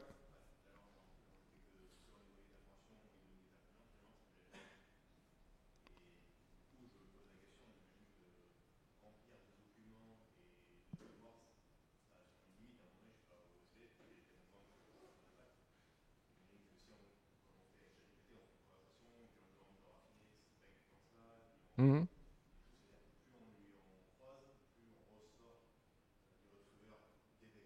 Mhm.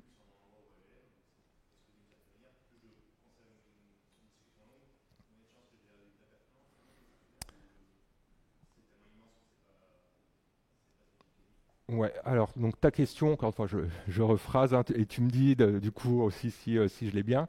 Donc ta question, enfin ton interrogation plutôt, c'est de se dire, donc ce qu'on vient de voir là, c'est-à-dire on rajoute de la mémoire, on rajoute des bouts de documents, c'est cool à première vue, mais bah, comme on le disait tout à l'heure, enfin, plus on va discuter avec le modèle, plus on va générer de la data qu'on va réinsérer dans la mémoire, etc. Bref, au bout d'un moment, est-ce qu'on n'a pas des problèmes de pollution, de bruit, de performance, etc., etc.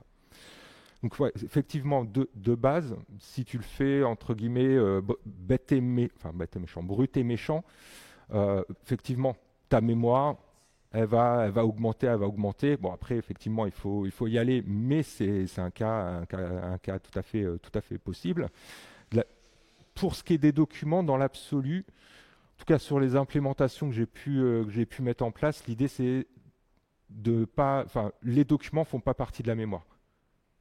Tu vois, les documents, les documents, c'est vraiment, enfin, pardon, la mémoire, c'est vraiment question-réponse. Ça fait, enfin, la réponse peut être longue et tu peux quand même avoir ce truc, mais c'est pour dire que les documents, tu vois, c'est pas les 3 documents qu'il a utilisés pour ma première réponse, je vais pas les réinsérer à chaque fois, tu vois. Donc, il y a cette partie-là. Enfin, l'axe plus intéressant que cette réflexion-là, c'est que là, ce que je présente, le RAG, le Retrieval Augmented Generation, là, c'est ce qu'on appelle, enfin, c'est ce qu'on a fini par appeler du RAG naïf. Parce que c'est justement brut et méchant. Je sors ça du vector store tel quel, je lui balance. Et pareil pour la mémoire, je la récupère, je la balance entière. Derrière, tu as plein de techniques qui sont développées au fur et à mesure, des recherches, des tests, des usages, etc., pour affiner ce genre de choses. Que ce soit dans la qualité aussi de ce que tu récupères du vector store, parce que parfois, si ton information elle est répartie dans 60 bouts de documents, comment tu fais? Est-ce que tu en mets 60? Et donc, tu as plein de techniques qui te permettent, techniques plus avancées qui vont te permettre de retraiter ça. Soit leur passer un modèle qui va les re-ranker, les réordonner, etc. Les résumer. Donc là, quand on a fait l'ingestion, quand on a pris les documents, qu'on les a mis dans la base de données, on a fait vraiment bout de document, bim, bout de document, bim. On pourrait faire, on prend tout le document, on l'embed, on le lit entre guillemets comme une base de données classique avec ses sous-bouts. Enfin, tu vois, tu as vraiment plein de techniques qui sont développées, plus ou moins complexes, plus ou moins pertinentes suivant les cas d'usage. Et pour le coup, c'est un des trucs qui est assez, pas compliqué, mais c'est un champ qui est encore très en phase, non pas de recherche, mais voilà, enfin, où tu as plein de techniques. Et tout le truc des LLM, c'est qu'ils sont pas, enfin, c'est pas reproductible. Enfin, tu vois, c'est du die and retry, quoi, grosso modo. Tu vois ce que je veux dire? On commence à comprendre les techniques qui marchent dans quel cas, etc. Mais très souvent, tu pars de ton cas d'usage, tu as ton premier version naïf, et si besoin, tu commences à affiner avec des techniques plus fines, justement. Mais ouais, tout à fait. Ouais.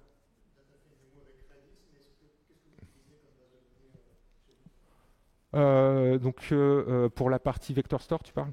Ouais, pour la partie Vector Store, on utilise Quadrant. Donc une base de données vraiment spécifique Vector Store, enfin un Vector Store vraiment spécifique pour ça, parce que Redis, voilà, c'est du multifacette, on va dire entre guillemets. Quadrant, c'est vraiment spécialisé côté Vector Store. Et je te dis, on a 3000 utilisateurs à date, grosso modo. Et la particularité du portail, pour te dire pourquoi Quadrant, enfin, à chaque fois, ouais, Quadrant, Quadrant, peu importe, ça s'appelle, enfin, c'est QDRANT. C'est que, donc, on a 3000 utilisateurs et chaque utilisateur est libre d'uploader les documents qu'il veut. On n'a pas de contraintes, on n'a pas, c'est pas, on a pris des documents et on vous les met à disposition. C'est TRH, tu mets les documents que tu veux, etc., etc. Donc on avait, il y a quelques mois, on en était à 500, 600 gigas de documents. Donc en termes de performance pour faire de la recherche, etc., tu vois, ça peut être compliqué.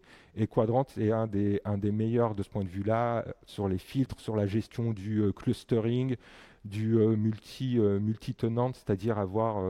donc on est dans Kubernetes avec des conteneurs, donc on a X instances avec de la réplication de données, etc.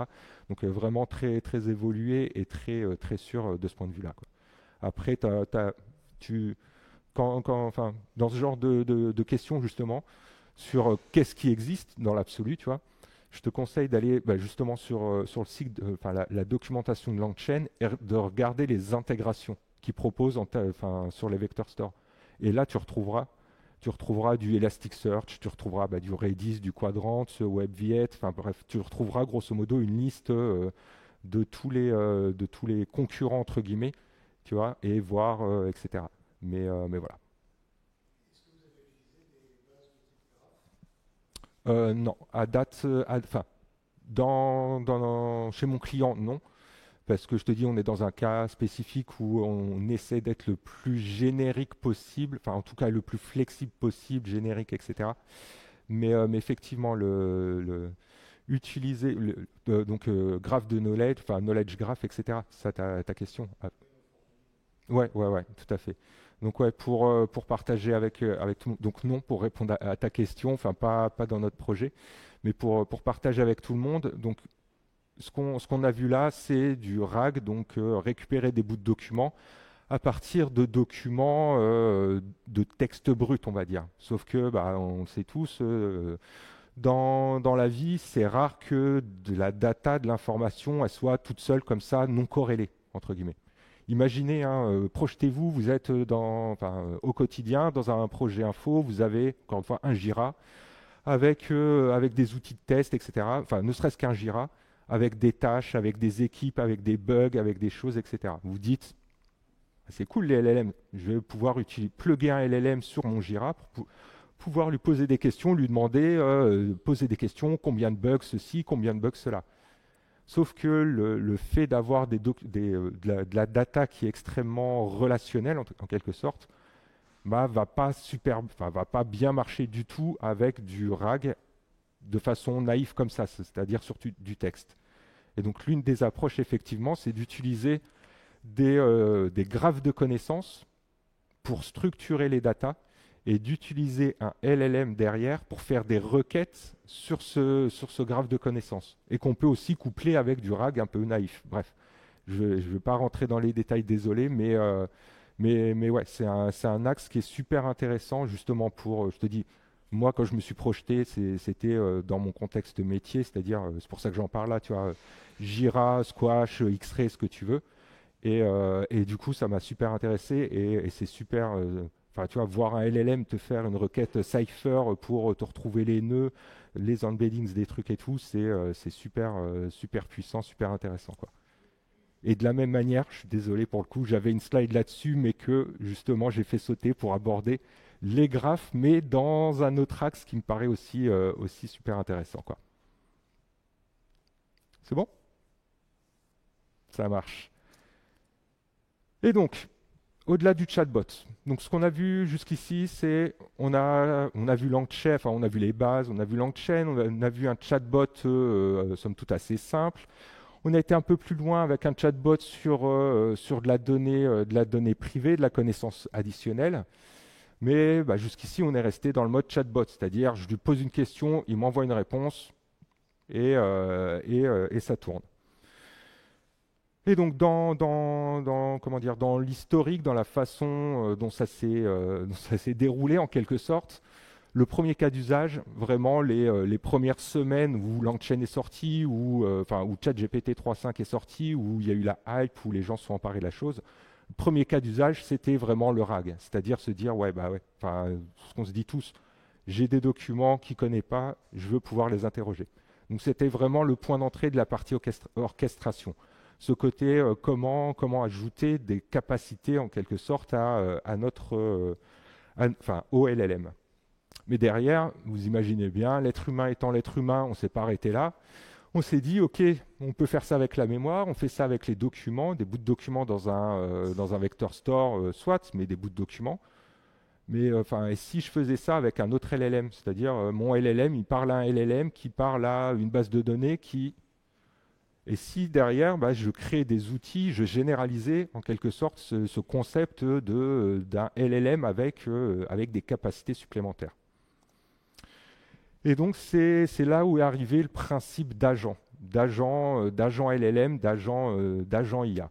Et ça tombe bien parce que j'ai vu là ce matin, j'ai eu la notif ce midi, où il y a OpenAI qui a, c'est pas eux qui ont encore déclaré, mais il y a des rumeurs, Bloomberg, etc. Enfin bref, des journaux qui font état de rumeurs comme quoi OpenAI allait sortir d'ici quelques temps, ils n'ont pas donné de date, des produits au-delà de l'aspect LLM, on va dire modèle direct comme ça, que ce soit par API ou via ChatGPT, même s'ils ont commencé un peu avec Canva, etc. Mais on reste vraiment dans un cadre chatbot.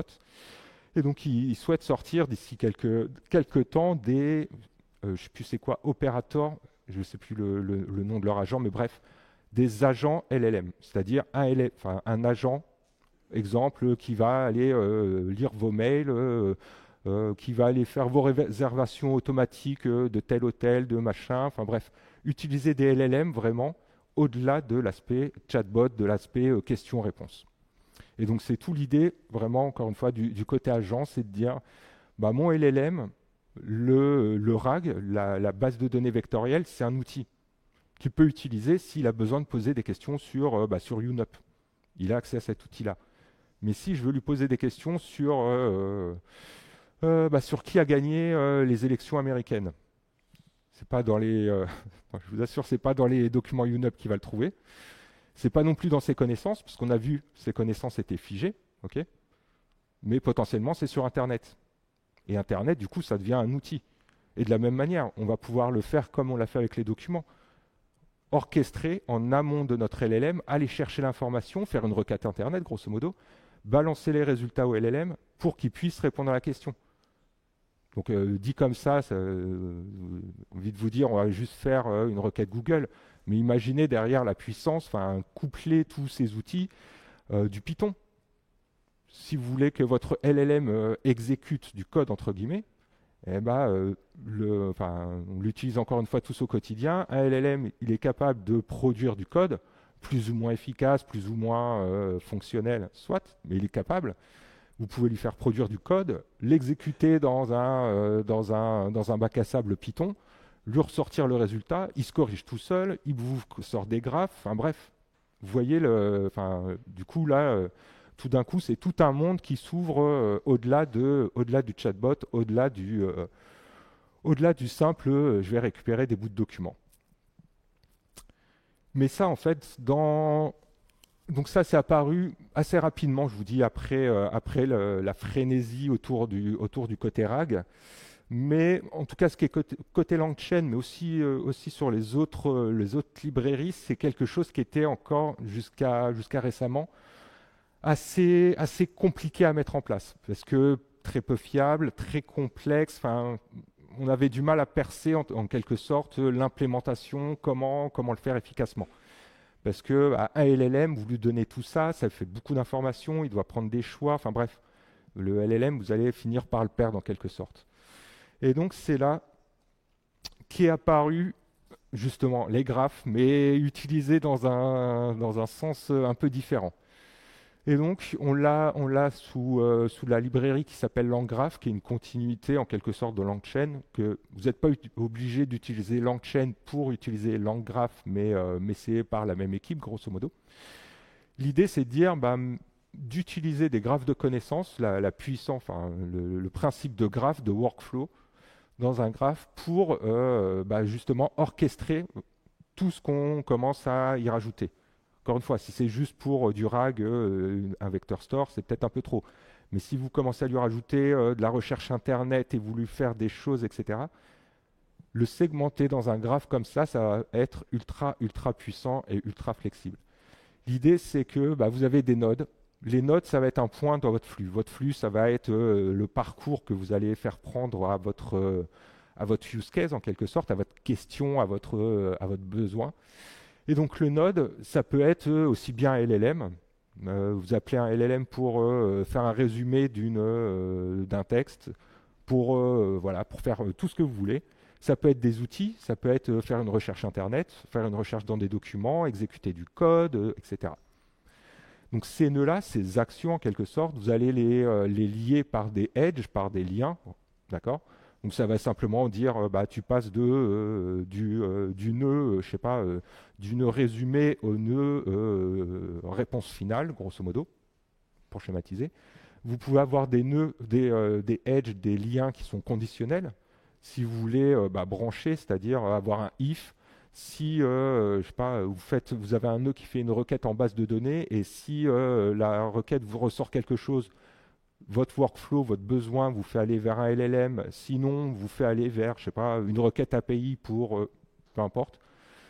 Et au final, vous avez un state, c'est-à-dire l'état de votre workflow, toutes les informations qui vont être conservées et partagées et amendées par tous les nœuds. Donc le LLM, le nœud du LLM va rajouter des trucs dans le graphe, dans le graphe, etc., etc.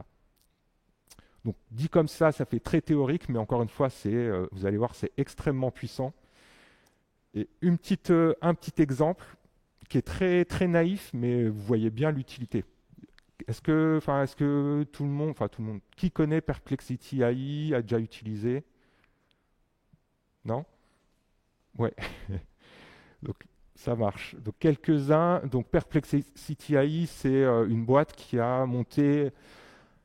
L'idée, j'imagine derrière, c'est d'être le tueur de requêtes Google, grosso modo, c'est-à-dire c'est de la requête Google plus avec du LLM derrière, etc., etc. Donc vous posez votre question, ça va faire des recherches sur Internet, ça va vous faire un résumé complet avec des liens sourcés, des vidéos, tout ce que vous voulez. Enfin bref, un truc assez sympa, juste pour vous illustrer la chose, parce que dit comme ça, je ne sais pas si je suis très clair, mais pour vous montrer très simplement, hop, si j'ai une connexion, oui j'ai une connexion, rechercher n'importe quoi, je ne sais pas quoi rechercher, je vous avoue, hop, ce que j'ai, allez, non, ok. Je sais pas qu'est-ce que vous voulez chercher. Hop. Est-ce que l'IA est dans une phase de hype? Allez. Et derrière, il va faire des recherches Internet sur des sites de confiance, entre guillemets, en tout cas ceux qui déterminent comme confiance. Et il va nous faire une réponse sourcée, etc., avec les liens, tout ce qu'il faut, etc. Donc c'est grosso modo du chat GPT avec de la recherche Google améliorée, etc., etc. Donc, voilà, je dis comme ça a l'air assez bateau, mais vous ne voulez pas savoir combien de millions de dollars ils ont levé.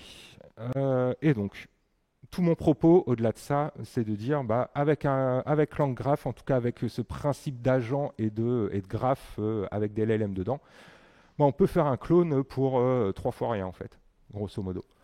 L'idée, c'est notre graphe, notre première étape, c'est on va utiliser un LLM et on va lui demander de générer 6 requêtes. C'est-à-dire, ma question, là, je demandais quoi? Est-ce que l'IA est dans une phase de hype?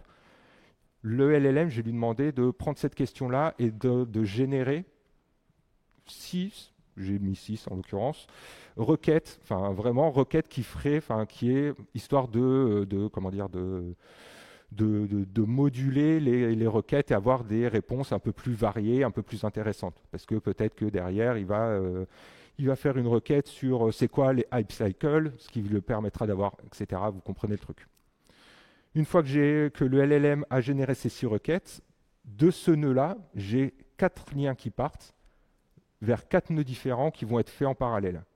Chacun de ces nœuds, donc on a 3 nœuds, recherche vidéo, recherche web, recherche image, qui vont utiliser juste un outil, en l'occurrence celui de DuckDuckGo, ça pourrait être autre chose, peu importe, mais grosso modo, ils vont faire des recherches Internet. À partir de ces 6 requêtes, il va rechercher des vidéos, il va rechercher des images, il va faire une recherche web. D'accord? Une fois le petit dernier, tant qu'à faire, on va appeler un autre LLM, d'accord, pour lui demander de générer 5 questions les questions que pourrait se poser après derrière l'utilisateur. Je sais pas, bah, justement, c'est quoi la hype selon Gartner, etc. Enfin, peu importe. Une fois, donc tout ça en parallèle, l'intérêt c'est que bah, derrière l'utilisateur, là, on n'a pas encore de réponse à afficher à l'utilisateur, il va attendre, voilà. Mais on a la recherche vidéo qui va aller super vite, la recherche d'images, on va pouvoir, c'est exactement ce qu'ils font chez Perplexity, on va pouvoir commencer à hydrater grosso modo le front avec les vidéos, avec les images, lui donner la sensation qu'on fait quelque chose, quoi. Derrière, donc celui qui nous intéresse le plus important, la recherche web, les recherches DuckDuckGo, les recherches web, bref. On va le balancer, on va donc les 6, donc on avait 6 requêtes qui ont fait donner lieu à 6 recherches web séparées, parallèles grosso modo. Et ces 6 recherches parallèles, on va les passer à 6 LLM différents. Enfin, le même modèle, mais 6 instances différentes du LLM, pour leur demander de produire un résumé des articles qu'on a récupérés. Donc, on ne va pas balancer comme ça directement les liens au LLM final, on va simplement résumer les articles, histoire d'avoir un truc un peu plus exploitable. Et une fois qu'on a le retour de ces 6 LLM, on passe, donc l'état là-dedans a évolué au fur et à mesure, et au final, le LLM final, on lui demande de générer la réponse à partir de la production des résumés. Et donc on se retrouve avec un truc assez similaire à ce qu'on a côté Perplexity.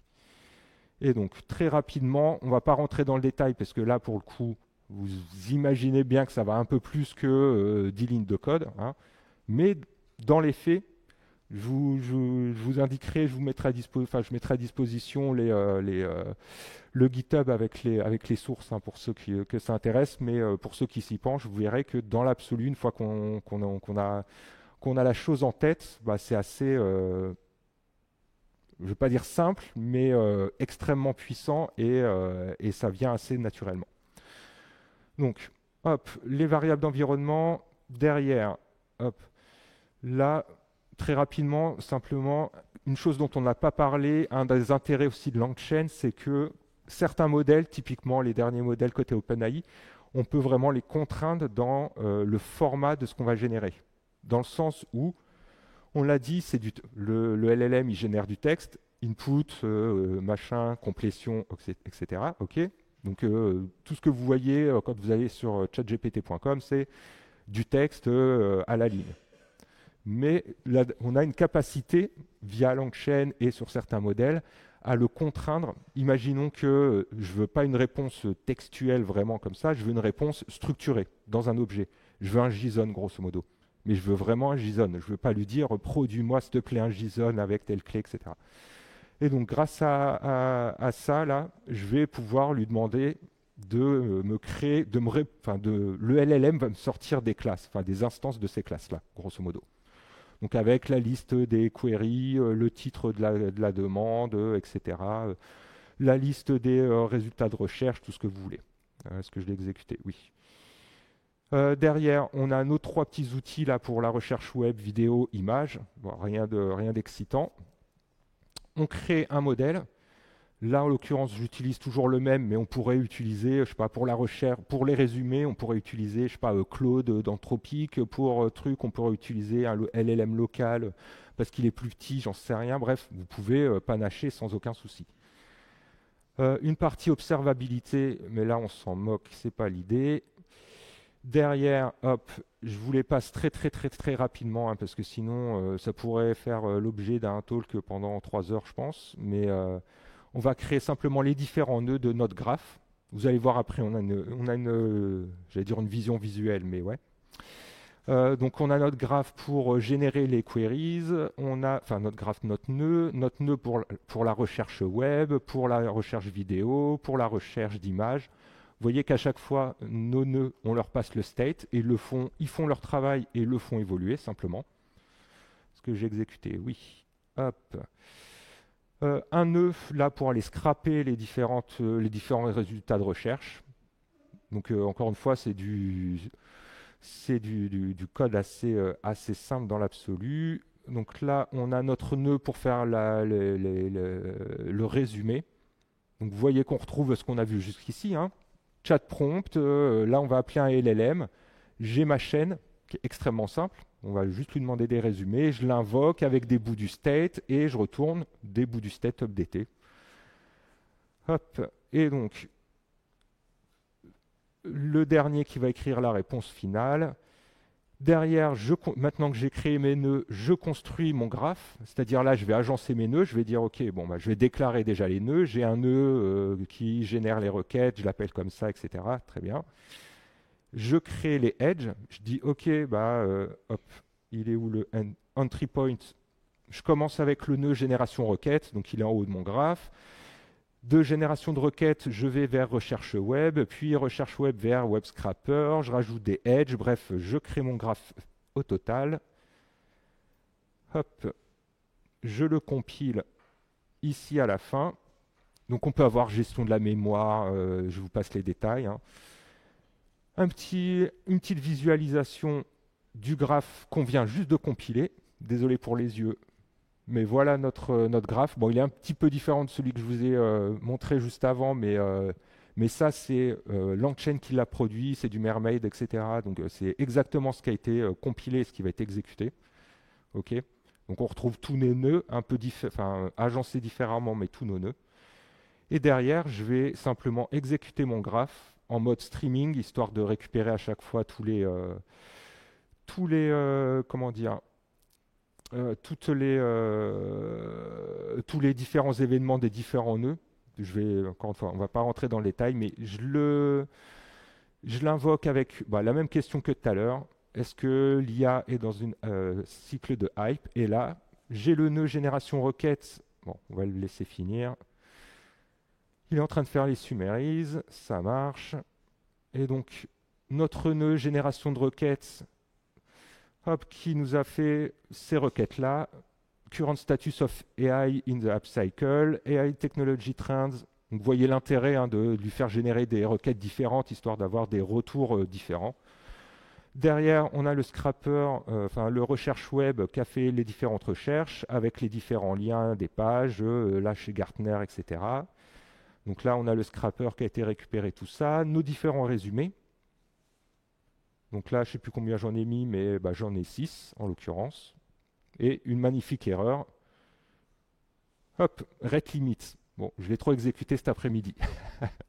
L'effet démo. Bon, c'est dommage, mais vous voyez l'idée, hein. Le principal n'est pas de voir la réponse, mais vraiment de façon, je ne vais pas dire simple, mais de façon assez cohérente, plus que simple, de façon assez cohérente au sein d'un graphe, je vais pouvoir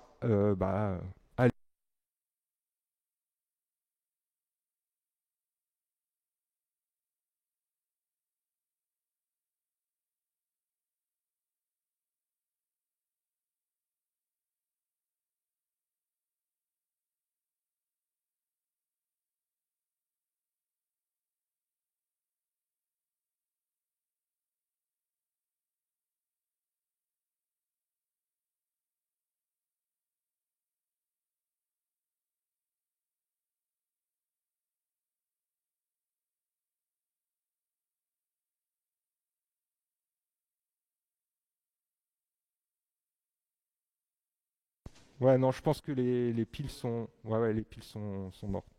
Ouais, je suis rouge. Mais ça tombe bien parce on est à la fin. Je vais,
non, mais c'est moi, du coup.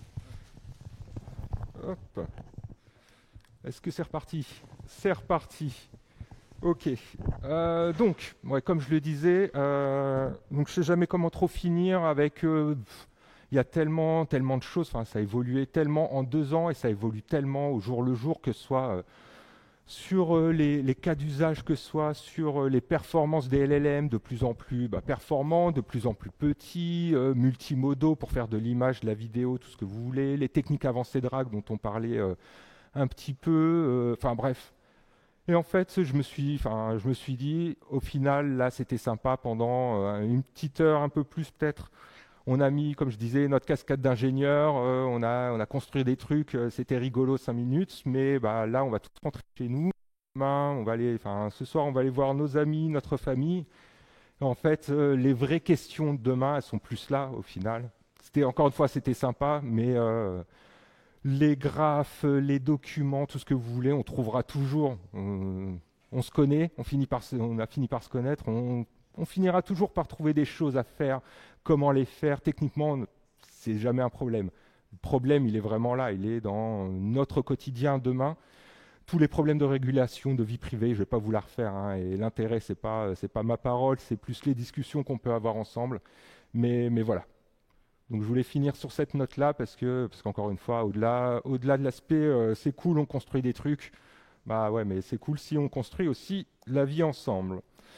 Et donc merci beaucoup, encore une fois, merci beaucoup de votre participation, de votre écoute. C'était vraiment un vrai plaisir d'être aujourd'hui avec vous. Et si vous voulez, ce que je vous propose, à part s'il y a des questions extrêmement pressantes, ce que je peux totalement comprendre et on peut les prendre en quelques minutes. Sinon, si vous voulez, on peut en discuter autour d'un verre qui me fera beaucoup de bien, je vous l'avoue. Merci.